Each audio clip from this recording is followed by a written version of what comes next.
The arable land being transformed into a wetland paradise.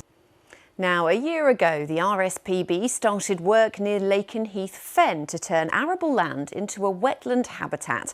The hope that they'd see many species of rare wildlife return, and it's working. In total, 67 hectares or 166 acres are being transformed. It's giving the marsh harrier and other wildlife the space to thrive, as Debbie Tubby reports. We've dug the ditch wider and you can see it starting to vegetate up. There's reed coming in on this ditch.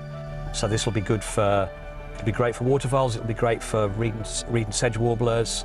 If we've got lots of reed warblers in here, then that'll be great for cuckoos.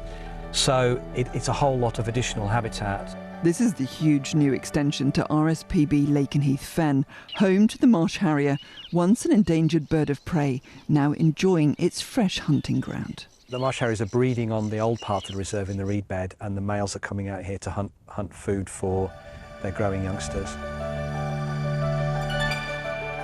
30 years after Lakenheath was created to save the endangered bittern, there are 17 males living here. Now the RSPB has bought this arable land, an additional 67 hectares, to transform into wetlands, making a 490-hectare site. It's hard to believe that just a couple of years ago wheat was growing here. Now it's been transformed into a wetland with the help of sluices and flooded ditches, and also the higher than average rainfall. Last year this ditch was dry, so we've re-wetted this and it's coming along really nicely. You know, the reeds are regenerating along the edge. I'm sure if we looked along the banks, we might find some watervole burrows. Creating wetlands isn't just about the wildlife. Dry peat is bad for the climate. But if we re-wet that peat, we reduce the carbon emissions from something like 38 tonnes of carbon per hectare per year down to 1 or 2 tonnes of carbon per hectare per year. So it's a huge saving. This project has been funded by a construction company which recognises its impact on nature and wants to put something back. They had a wetland achieved, but they couldn't re-wet other parts of the site because this piece of the jigsaw was missing.